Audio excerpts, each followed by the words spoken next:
آئی اے رحمان نے ایک صحافی، دانشور اور انسانی حقوق کے علمبردار کی حیثیت سے ممتاز مقام حاصل کیا اور ان حیثیتوں میں ان کے کام کا چرچا پاکستان سے باہر بھی ہوا۔ ان دنوں ملک بھر میں ماورائے عدالت قتل، جنہیں پولیس مقابلے بھی کہا جاتا ہے، کے بارے میں بحث ہو رہی ہے، تو اس صورتحال میں آئی اے رحمان کے خیالات کو جاننا ہمارے لیے بہت اہم ہو سکتا ہے۔ آئی اے رحمان قانون کی حکمرانی پر پختہ یقین رکھتے تھے، اس لیے پولیس مقابلے کے سخت ناقد اور اسے ریاستی تشدد کی بدترین صورت سمجھتے تھے۔ 2010 میں انہوں نے ایک مضمون میں اس موضوع پر کھل کر اپنی رائے کا اظہار کیا تھا، جس کا ترجمہ ان کے انگریزی مضامین کے اردو تراجم پر مشتمل کتاب آشفتہ سری کا قرض میں شامل ہے۔ اس مضمون کے منتخب حصے کو ہم آپ کے سامنے پیش کر رہے ہیں تاکہ آپ ماورائے عدالت قتل کے بارے میں صاحب بصیرت آئی اے رحمان کے خیالات کو جان سکیں، جو آج ہمارے درمیان تو موجود نہیں، لیکن ان کے افکار سے ہم رہنمائی حاصل کر سکتے ہیں۔ آئی اے رحمان لکھتے ہیں، سابق آئی جی پولیس اور سیکرٹری داخلہ محمود علی خان چودھری، جو کہ ایم اے کے چودھری کے نام سے زیادہ معروف ہیں، پاکستان کو نصیب ہونے والے چند ایماندار اور اہل ترین افسران میں سے ایک ہیں۔ وہ اپنی یادداشتوں کے مجموعے آف آل دوز ایئرز، یعنی ان بیتے برسوں کی کہانی میں پولیس مقابلوں کی ابتدا پر روشنی ڈالتے ہوئے لکھتے ہیں، نواب کالا باغ کے قتل کے بعد جب جنرل ایوب اپنے بارے میں قتل کر دیے جانے کا خطرہ محسوس کرتے تھے، مغربی پاکستان کے نئے گورنر جنرل ریٹائرڈ محمد موسیٰ نے پنجاب کے خطے کے سرکردہ جرائم پیشہ افراد کی وسیع پیمانے پر گرفتاریوں اور انہیں ٹھکانے لگانے کا حکم جاری کیا۔ انسپکٹر جنرل پولیس نے حسب الحکم کارروائی کا آغاز کیا اور جرائم پیشہ افراد اور پولیس کے درمیان جعلی مقابلوں کی وبا پھوٹ پڑی۔ مجرم کہلائے جانے والے سینکڑوں افراد دھر لیے گئے اور طرح طرح کے پولیس مقابلوں میں نہایت بے رحمی سے مار دیے گئے۔ ایم اے کے چودھری اس وقت ڈی آئی جی کے عہدے پر فائز تھے۔ انسپکٹر جنرل کے ہدایات پر عمل نہ کرنے کی وجہ سے انہیں سخت تنقید کا نشانہ بنایا گیا۔ انسپکٹر جنرل نے اپنے تنقیدی نوٹ کی کاپیاں اپنی رینج میں موجود تمام ضلعی سربراہان پولیس کو بھجوا دیں۔ ایم اے کے چودھری نے اپنی رینج کے 6 ایس پی حضرات کو اپنا نقطۂ نظر بیان کرنے کی دعوت دی۔ چودھری صاحب کے مطابق ان میں سے ہر ایک وہی کچھ کرنے پر رضامند تھا جو کہ دوسرے اضلاع میں کیا جا رہا تھا۔ ایک ایس پی کا کہنا تھا کہ ایک بدنام مجرم اس کی تحویل میں ہے جسے وہ ایک کچی کوٹھری میں بند کر کے جلا کر مار ڈالنے کا ارادہ رکھتا ہے۔ چودھری صاحب نے ایس پی حضرات پر واضح کیا کہ وہ اپنے علاقے کے اندر پولیس مقابلے میں کسی موت کی اجازت نہیں دیں گے، اور بالفرض ایسی کوئی موت واقع ہوئی تو متعلقہ ضلع میں جا کر قتل کا مقدمہ ذاتی طور پر وہاں کے ایس پی کے خلاف اس کے نام پر درج کروائیں گے۔ ایم اے کے چودھری سے بصد احترام اتنی گزارش ضرور کریں گے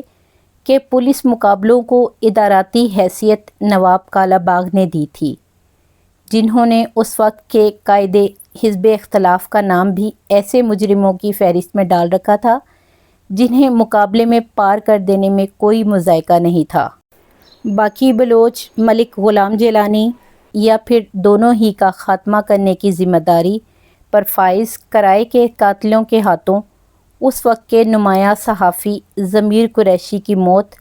آج قریباً نصف صدی گزر جانے کے بعد بھی بھلائی نہیں بھولتی۔ اگرچہ یہ بات حقیقت ہے کہ کئی پولیس اہلکار نظام انصاف میں بہت سی خامیوں اور عدالتی کارروائیوں میں لمبی تاخیر کو پولیس مقابلوں کے حق میں دلیل کے طور پر پیش کرتے ہیں، ایسے اہلکاروں کی بھی کمی نہیں جو ماورائے عدالت قتل سے بہادر لوگوں کے مشغلے کے طور پر لطف اندوز ہوتے ہیں۔ ان میں سے کچھ کو تو پینالٹی کارنر اسپیشلسٹ کی طرح انکاؤنٹر اسپیشلسٹ کے طور پر جانا جاتا ہے۔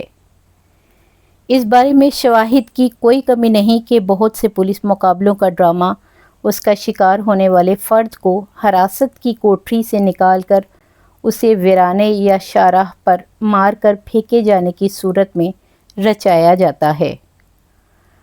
پولیس مقابلے کا نشانہ بننے والے فرد کے سر یا چھاتی پر نشانہ باندھ کر گولی مارنے کا معمول یا پھر ایسے اسلحے کا استعمال جو متعلقہ تھانے میں رجسٹرڈ نہیں۔ مقابلے کے بارے میں پولیس کے بیانات کو جھٹلانے کے سلسلے میں قوی شواہد فراہم کرتے ہیں۔ علاوہ ازیں کثرت کے ساتھ دہرائی جانے والی ان کہانیوں کو بھی اب کوئی سنجیدگی سے نہیں لیتا۔ پولیس مقابلہ اس وقت وقوع پذیر ہوا جب مجرم نے بھاگنے کی کوشش کی یا پھر پہلے اس نے پولیس پر فائرنگ کی تھی۔ بدقسمتی سے پولیس کے سینئر افسران پولیس مقابلوں کا سلسلہ ختم کرنے میں اپنی ناکامی کے سنگین اثرات و نتائج کو سنجیدگی سے نہیں لے رہے۔ سب سے پہلی بات یہ ہے کہ جب ایک مرتبہ پولیس مقابلوں کو عادی مجرموں کے ساتھ نمٹنے کا جائز طریقہ تسلیم کر لیا گیا تو ماتحت اہلکاروں کے اندر یہ حوصلہ بھی پیدا ہو جائے گا کہ وہ اسے اپنے ذاتی فائدے یا انتقامی جذبے کی تشفی کے لیے استعمال کر سکیں۔ دوسرا نکتہ یہ ہے کہ قانون نافذ کرنے والے اداروں کی جانب سے ماورائے عدالت قتل کا یہ سلسلہ ناپختہ ذہن کے شہریوں کی بھی اس حوالے سے حوصلہ افزائی کرتا ہے کہ وہ فوری انصاف کے اس طریقے کو ذاتی حساب کتاب برابر کرنے کے لیے استعمال میں لائیں۔ سال ہر سال تک پولیس مقابلوں میں ماورائے عدالت قتل کا سلسلہ جاری رہنے کی ایک بڑی وجہ یہ ہے کہ ہمارے ہاں احتساب کا نظام مفلوج ہو چکا ہے۔ ہر پولیس مقابلے کے بعد اس کی عدالتی انکوائری کا اعلان بھی کیا جاتا ہے، لیکن بیشتر صورتوں میں سرے سے کوئی عدالتی انکوائری کا حکم ہی جاری نہیں کیا جاتا، اور جہاں کہیں ایسا حکم دے بھی دیا جاتا ہے تو اس کی کارروائی کو مناسب عدالتی طریقہ کار کے نام پر دھبا ہی قرار دیا جا سکتا ہے۔ شاذ ہی ایسا ہوتا ہے کہ اس قسم کی انکوائری کے نتائج منظر عام پر لائے جائیں۔ حکام کو انکوائری کی رپورٹس سامنے لانے پر مائل کرنے کی تمام کوششوں کو اس طرح سختی سے دبا دیا جاتا ہے جیسے حقائق چھپا کر کوئی نیک کام انجام دیا جا رہا ہو۔ ایسے افسوسناک حالات کی جزوی ذمہ داری سول سوسائٹی کی تنظیموں بالخصوص میڈیا کو بھی قبول کرنا چاہیے۔ یہ حقیقت ہے کہ میڈیا ہی جعلی مقابلوں کا نوٹس لیتا ہے، مگر ایسے واقعات کو عام طور پر سنگین نوعیت کے جرائم کے طور پر پیش نہیں کیا جاتا۔ ان میں زندہ رہنے کے انتہائی بنیادی انسانی حق کی ہر خلاف ورزی پر غم و غصے والی جو کیفیت پیدا ہونا چاہیے وہ دیکھنے میں نہیں آتی۔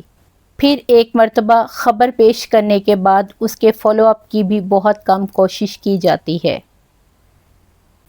جب تک ریاستی اہلکار اور عوام دونوں ہی پولیس مقابلوں کو قتل کی انتہائی گھناؤنی شکل تسلیم کرنا نہیں شروع کرتے، ان کے مرتکب افراد کا اسی جوش و جذبے کے ساتھ محاسبہ نہیں کرتے جیسا کہ دہشت گردوں کے خلاف مہموں میں دیکھنے میں آیا ہے۔ ماورائے عدالت قتل اسی طرح بڑی تعداد میں انسانی جانوں کا ضیاع کرتے رہیں گے اور دنیا بھر میں پاکستان کے بدنامی کا باعث بنتے رہیں گے۔